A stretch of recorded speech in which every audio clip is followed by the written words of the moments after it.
datanya itu diupgrade, maka tiap tahun dia bersirkulasi. Mungkin 3 tahun yang lalu dia miskin karena PKK. Tapi kalau kita evaluasi hari ini, kita udah mapan, udah kerja lagi. Tapi ada tetangganya yang belum miskin sama sekali, tapi tidak dapat KIS. Jadi bagaimana mengukur KIS itu tepat sasaran? Menurut saya harus ada mekanisme melakukan evaluasi, di-upgrade secara transparan. Caranya ya data KIS yang dari pusat oleh Pemda Kota Depok dibuka, dibagi ke 11 kecamatan, dibagi ke 63 kelurahan, dibagi ke 900 RW, bagi lagi ke 5.700 RT. Nah si RT akan tahu mana yang janda, mana yang yatim, mana yang miskin, mana yang mapan, itu RT tahu. Nah yang sudah mapan di central, disilang. Yang udah meninggal di central, disilang. Yang udah mapan di central, disilang. Laporkan lagi ke Dinas Sosial Kota Depok. Berarti yang ngebuang berapa dari 20 itu yang ngebuang katakanlah 6.000. 6.000 diumumkan lagi ke seluruh kecamatan. Silakan yang tidak mampu mengusulkan dengan data-data katakanlah surat keterangan RT RW, lurah, camat, sampaikan ke Dinas Sosial. Nah baru di situ diseleksi. Usulkan ke Kementerian Sosial. Sejauh surat usulan itu ditangani oleh kota pasti akan dilakukan. Persoalannya saya sudah diskusi dengan Dirjen di Kementerian Sosial. Mereka nggak bisa merubah angka data itu manakala tidak dirubah oleh kepala daerah. Jadi peranan kepala daerah di sini sangat penting. Wali kota bupati untuk mengupgrade, merubah data KIS yang dapat kuota dari pusat. Yang sudah berani membongkar data, ya selamanya datanya segitu-gitu aja. Iya, itu dia. Makanya kan selama ini kita coba untuk bagaimana mengetahui dasar tidak ya tadi kira transparansi tidak baik kalangan RT, RW, dan makanya masyarakat awam karena tidak tahu. Ya bang, kalau kita jujur, kita bongkar data itu banyak yang tidak tepat sasaran. Ya. Pada saat itu ada pendataan kan tidak melibatkan RT. Jadi RT nggak tahu warganya dikomplain. Yang komplain di warganya komplain ke RT. Kenapa KIS cuma dapat si Anu, kenapa saya nggak dapat? Tapi kalau pendataan dari awal melibatkan RT hafal mah. Mana yang yatim, mana yang janda, mana yang miskin, mana yang mapan, mana yang kaya itu RT hafal. Nah kalau kemarin pendataan awal kementerian melalui pihak ketiga, pihak ketiga sensus yang tidak melibatkan RT, sekarang datanya dibongkar oleh RT. Bongkar ulang lagi bang. Punya berapa kuotanya sekota Depok? Balikin lagi ke RW-RT-nya, baru dicek di satu-satu bang. Ya RT 2, saya RT 2, RT 8 kan yang dapat katakanlah 70. RT saya itu cek di satu-satu bang. Bisa jadi 70 itu 7 udah meninggal, ya 5 udah pindah ke Jawa, sisanya udah separuhnya udah mapan. Berarti kan cuma separuh bang dari 70 itu yang soke. Nah selebihnya berarti yang selebih separuh dari 70, berarti kan bisa dong orang yang miskin baru masuk. Nah itu namanya di-upgrade data.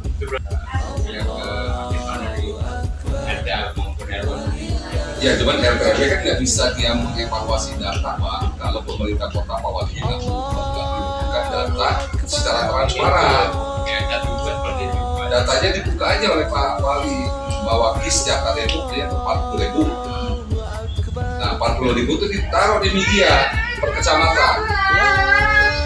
Kasih waktu seminggu buat masyarakat komplain atau RT-nya mengevaluasi. Dari 40.000 ke buang 10.000, berarti ada 10.000 orang baru loh Pak. Bisa masuk tahun itu.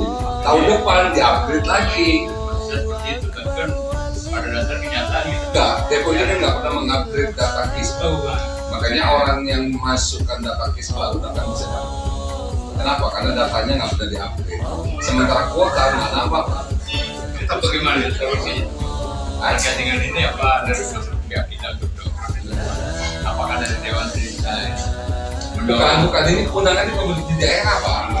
Saya di provinsi Jawa Barat Pak, leveling saya gubernur. Kalau bicara KIS lokal Depok itu bicara dinas sosial sama wali kota.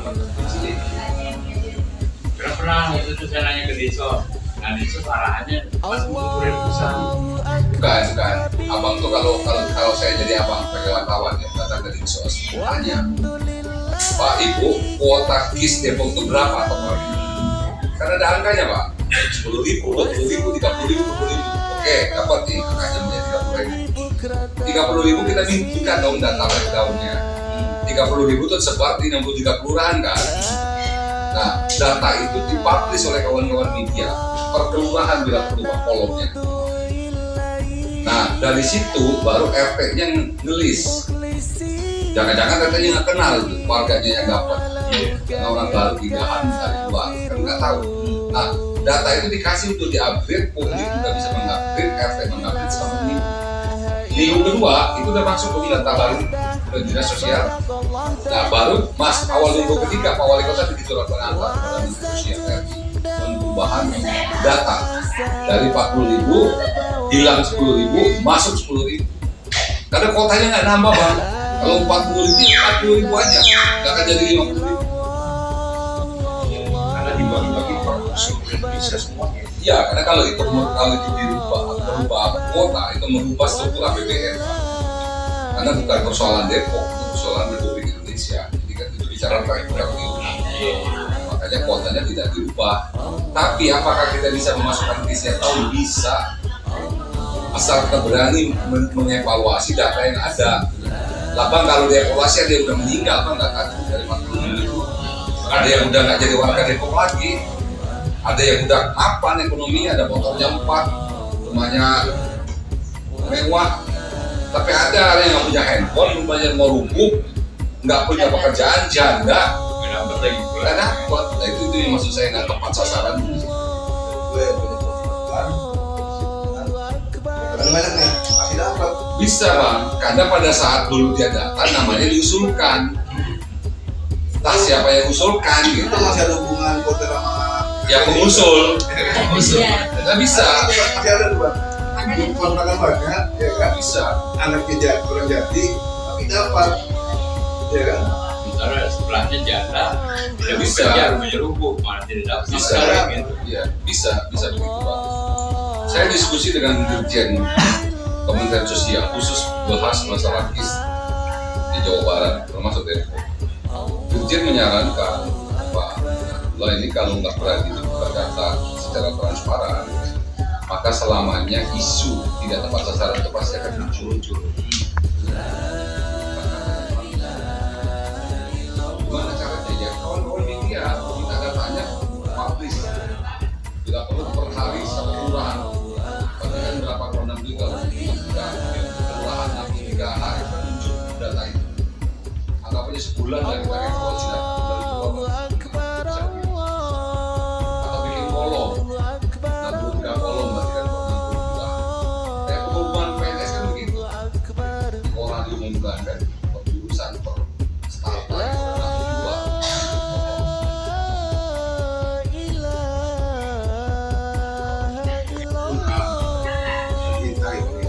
Ya, Untuk mengupload ulang kembali ya. ya kalau langkah pertama kalau saya saran ke kawan-kawan media minta data secara transparan berapa jumlah KIS jatah dari APBN di Kota Depok. Dapat data itu baru di-down ke 11 kecamatan dan 3 kelurahan.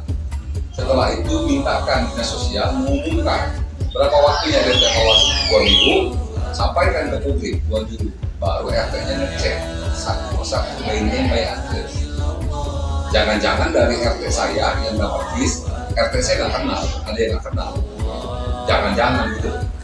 Nah, sementara RT saya yang saya tinggal di sini tahu dia berapa janda, berapa yatim, berapa orang nggak mampu. Nah, kalau itu dilakukan evaluasi, berapa yang udah meninggal, berapa yang mapan dikeluarin, berapa yang udah pindah dari Kota Depok dikeluarin. Nah, kekosongan itulah barulah ada yang baru bisa masuk. Sirkulasinya harusnya begitu, dan itu berani dilakukan setiap tahun. Kalau berani melakukan upgrade setiap tahun, maka Depok akan selalu ada peluang memasukkan orang yang tidak mampu setiap tahun. Tinggal berapa persentasenya tergantung evaluasi. Kalau hasil evaluasi cuma 20% yang meninggal, ya berarti 20% yang baru masuk. Setiap tahun kan itu berdasarkan bantuan APBN. APBN itu APBN provinsi, APBN kota itu per tahun anggaran 1 Januari sampai 8 itu tahun anggaran. Nah, Menteri Kesehatan Sosial itu dapat support anggaran dari APBN. wajib tiap tahun diupgrade. Jangan 5 tahun dari apa-apain. Sekarang APBD-nya kan per tahun berubah Pak. Diketok palu dari peran. Itu yang saya yang berat dilakukan dalam menunjukkan data siaran tentang upgrade data tentang kalau itu dilakukan, insya Allah isu tidak tepat sasaran akan hilang. Karena kan publik mengontrol, media mengontrol. Benar nggak sih? Kita mulai itu yang dapat cuma makan apa? Mungkin bisa dicek. Apa nggak bisa ngerandom bang? Dia kali boleh dapat 30. Apa bisa random aja 6 orang, 6 rumah? Abang random dari 30 abang sampling. Kalau 6 rumah itu abang sampling memang benar nggak mampu, memang miskin, itu berarti persentase populasi ini agak benar. Kalau usah 30 abang datangin satu-satu, random aja. Random per wilayah ya, jadi rata ya gitu. Dia di sini ambil 2 orang, sama 2 orang, sama 2 orang, 2 orang, apakah 6 orang. Nah, cek kemampuan ekonomi per 6 orang per rumahnya detail, kondisi rumahnya, ekonominya, ya, keadaan keluarganya. Cek kalau itu namanya udah random benar orang miskin, ya kita anggap yang 30 tepat sasaran. Random aja menurut saya udah cukup. Makanya survei bukan kelas orang ditanyain, tapi dia ngambil sampling. Tapi sampling itu bisa menunjukkan tren gitu. Karena antara Unicon dengan Rencon mereka survei kan nggak jauh beda, 58% orang itu beda, jadi koma-komanya doang.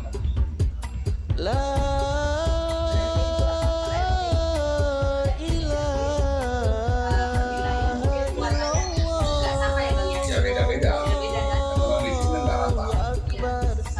Mungkin ada juga satu RW nggak ada yang masukkan KIS. Mungkin contohnya di komplek RT RW masalah kayak kan yakin nggak ada yang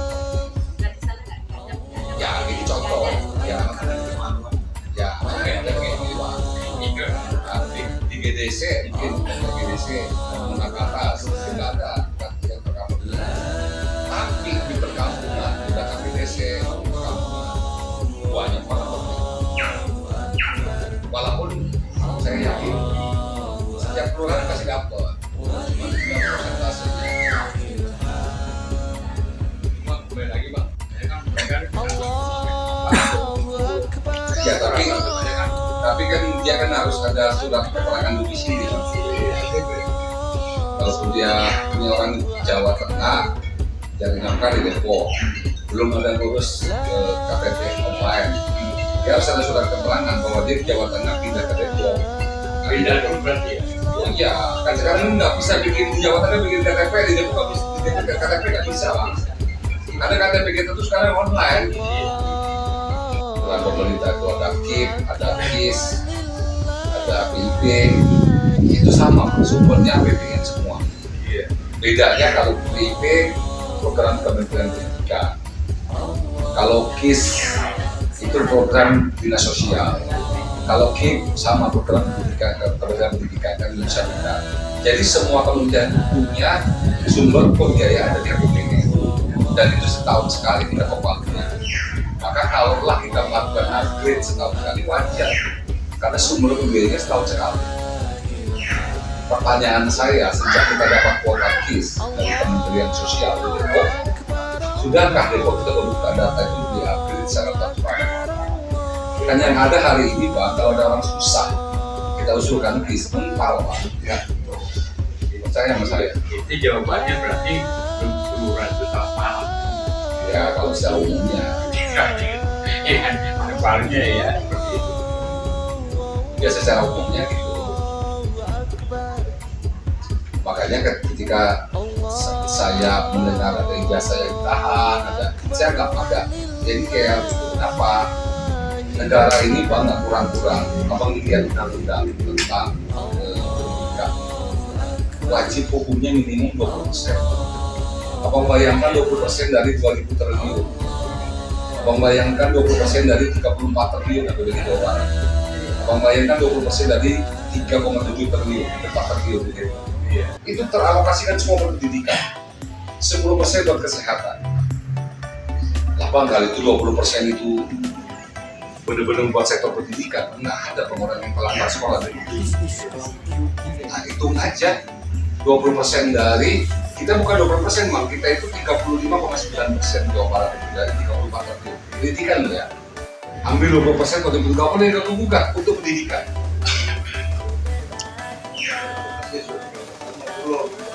Itu satu. Yang kedua, apakah program ini masuk kepada siswa, kepada masyarakat? Jangan-jangan uang ini habis oleh aparatur untuk dibuat pelatihan pencalonan dinas, mamit dan TTP gitu. Itu yang kita khawatirkan. Jadi alokasi besar ini, Bang, bukan diberikan kepada yang berhak. Ya jangan-jangan habis. Contoh, apa boleh cek? Apa pernah cek nggak 20% dari APBD Kota Depok itu berapa persen buat dinas pendidikan, berapa persen buat siswa? Jangan-jangan itu 20%, 17% hanya untuk pendidikan, dinas pendidikan. Nah berarti itu uang dipakai buat diklat, pelatihan, perjalanan dinas, kan habis begitu aja, Bang. Nah kita Jawa Barat lebih dari 20%. Kenapa? Karena kita ngasih duit per siswa per kepala, Bang. 950.000 per siswa per kepala se-Jawa Barat. 600.000 per siswa per kepala madrasah swasta kasih per siswa. Bikin sekolah kita beli tanah, bangun gedung dari provinsi. Jadi kalaupun tidak besar lebih dari 20%, karena uangnya kita distribusikan kepada siswanya per kepala, walaupun jumlah yang dapat itu per kepalanya belum sampai 2 juta. Karena kan berapa jumlah siswa se-Jawa Barat kita subsidi. Nah itu yang maksud saya, kalau itu 20% diberikan kepada penyelenggara pendidikan dalam hal ini siswa dan sekolah, maka nggak mungkin nggak ada yang bisa sekolah, semua bisa sekolah. SD, TK dan PAUD, sekolah Depok. Dibagi lagi itu, nyampe nggak kayunan ke anak-anak PAUD? Tidak nyampe, Mas. Makanya kan PAUD di Depok ini kan agak memprihatinkan, banyak PAUD sekolah di teras. Kan PAUD itu kan mengenalkan anak warna, bahasa, dan berhitung plus bermain. Makanya setiap ada TK pasti ada ayunan, perosotan. Kenapa? Karena seusia anak TK itu memang sebagainya bermain. Tapi kalau dia sekolah, walaupun dia hobi bermain, itu diarahkan oleh guru TK-nya mengenal warna, mengenal hitungan, mengenal bahasa, mengenal ilmu. Contoh, kalau kita orang dewasa 5 tambah 5 kan langsung 10. Kalau anak TK kan enggak, manggisnya gambar 5 tambah pisang 5, totalnya tetap 10. Tapi kan tetap divisualkan dalam bentuk manggis, dalam bentuk pisang, betul nggak? Nah itu namanya dia dikenalkan. Belum dia bisa menghitung kalkulasi, membagi, menjumlah secara cepat, maka dia dikenalkan dengan simbol. Anak-anak ini ada 5 manggis, tambah 7 mangga, totalnya berapa buah kita? 12. Tapi visualnya dalam bentuk mangga dan manggis gitu loh. Nah tapi setiap TK pasti ada ruang bermain, ayunan kek, prosotan kek. Kenapa? Karena sebagian psikologis anak itu adalah bermain. Pertanyaan saya, apa itu dapat bantuan ayunan? Apa dapat bantuan prosotan atau dapat bantuan buku gambar? Itu kan sederhana, Bang. Yang dari 20% itu. Yang banyak TK PAUD itu kan di teras rumah sekolahnya. Nah itu yang harus kawan-kawan sebenarnya kulik. Kenapa kawan-kawan harus kulik? Karena ini kewajiban negara. Undang-undang pendidikan nasional dijelaskan. Undang-undang pendidikan nasional pertama tanggung jawab negara. Pemerintah ini kan negara. Kedua orang tua, ketiga masyarakat. Tapi negara itu bukan pertama. Baru orang tua. Kenapa orang tua? Iyalah beli sepatu, beli tas ya orang tua dong. Mau Nike, mau Bata kek, mereknya terserah orang tua. Masyarakat tadi kalau ngerehab sekolah di kampung ya dibantuin rehabnya karena buat sekolah bocah kita. Pemerintah wajib menggaji guru, ya kan, memberikan fasilitas belajar mengajar itu negara.